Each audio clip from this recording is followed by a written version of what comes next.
My name is James Jenkins. I am 21 years old and I live recently, just moved to Tempe, Arizona. My early childhood was so full of light and energy and hopeful and magical. But I remember a distinct shift as I got older where other parts of myself started to develop. And so what I had to start doing was fragmenting myself. And I would find different safe spaces for each fragment. So I had the fragment of me that was in church. And then I would have the other part, which is locking myself in the bathroom and trying on my sister's prom dresses and buying Party City wigs with money I stole from my mom. When I think of my childhood self, I think this is one of my fondest memories. It was freezing cold Utah winter, and I would steal $20 from my mom's purse, put in my earbuds, my cheap little earbuds, and I would listen to music and walk about 1.5 miles to Ulta. So excited.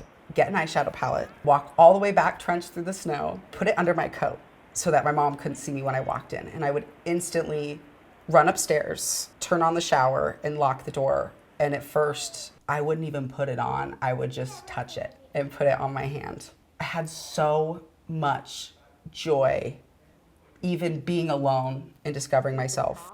The idea of coming out to my parents felt impossible. And I remember when I did, my dad told me he was crying under a tree and they just left. And I didn't see them for a couple weeks. I think what's hard is I could see how much my parents loved me and truly cared about me. And I loved them and I wanted them to be happy. So for my dad to say that my journey, my sexuality is the hardest thing he's ever gone through, and to have seen that pain from them just for existing, it's really hard to hurt someone you love, but not be able to change it. I just remember feeling like my life was over. I had so many dreams and aspirations and things I wanted to do. Growing up in Salt Lake gives you a very clear gender binary, and it enforces very specific gender roles that I'm sure we are all aware of. But when I saw those gender roles break down was my dad was quite verbally abusive to me as a child, all growing up. I would look at my mom and think, why aren't you helping me? And the pattern was he'd rip me apart, I would sob the works, and then she would come in after and put me back together again. But she would allow it every time. And I asked her why, and she was like, well, he's the man of the house, just very flat out. And I think it was that moment that I started to become resentful of that binary. And I think that's why my drag, I love a gender fuck. I love androgyny. I love playing with those roles because I have a strong distaste for the gender binary. And my record that I will be releasing this year, it could be probably beginning of 2026, is titled Ketamiine. And I would say this might be the thing I'm most proud of. The inspiration for the record, back in May, I was roofied and gang raped and had to pull out of school. I went off the grid, and it was a very difficult time, as one can imagine. And this record was written entirely in a month, right after that incident. And I am so proud of it because it's given that pain a purpose.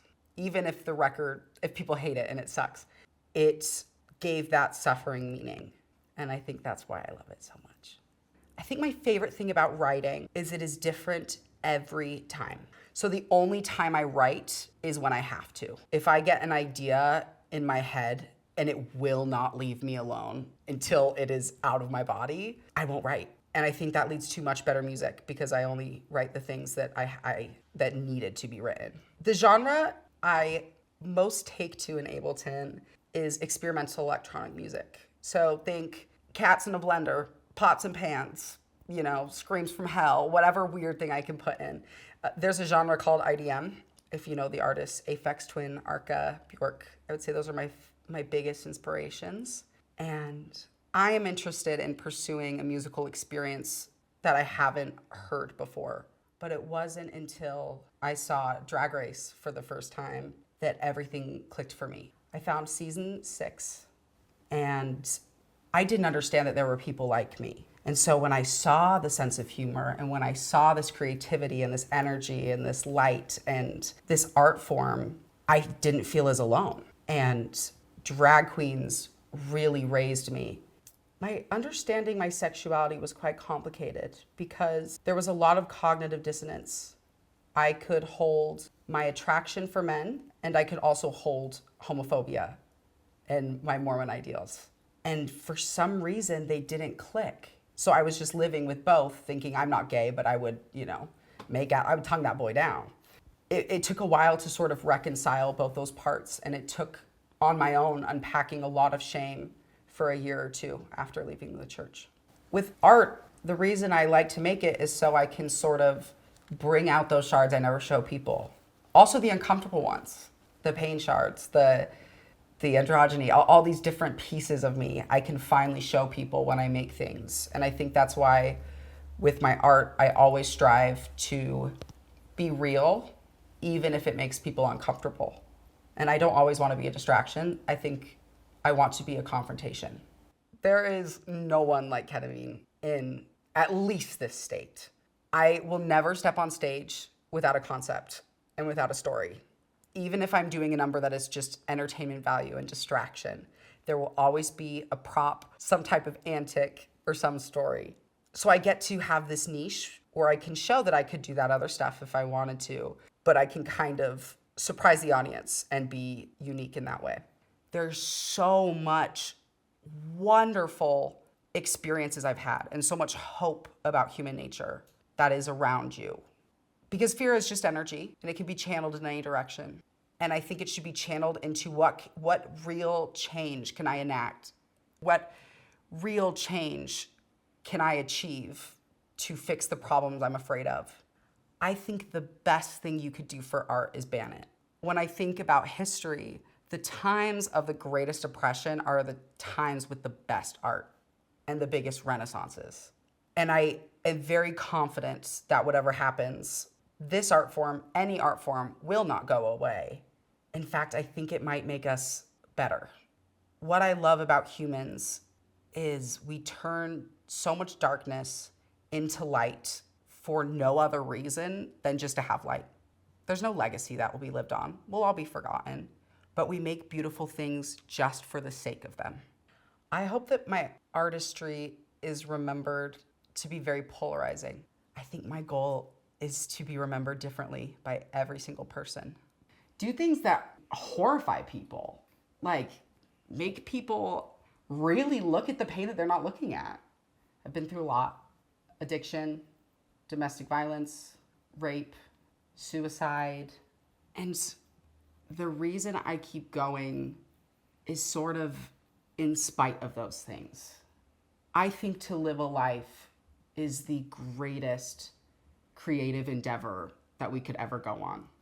And I hope that when I die, it feels like my masterpiece. And I want to create that masterpiece despite just how horrible this world can be. When people watch this documentary, I hope they feel less alone. Life is really hard. Even without the trauma, even when everything is going well, life still really sucks. And I don't think people talk about that. I mean, if the person watching this is sitting at home and just generally disconnected and discontent and dissatisfied with life, I think that's a very normal thing. I don't think that's wrong, and I think almost everyone feels it.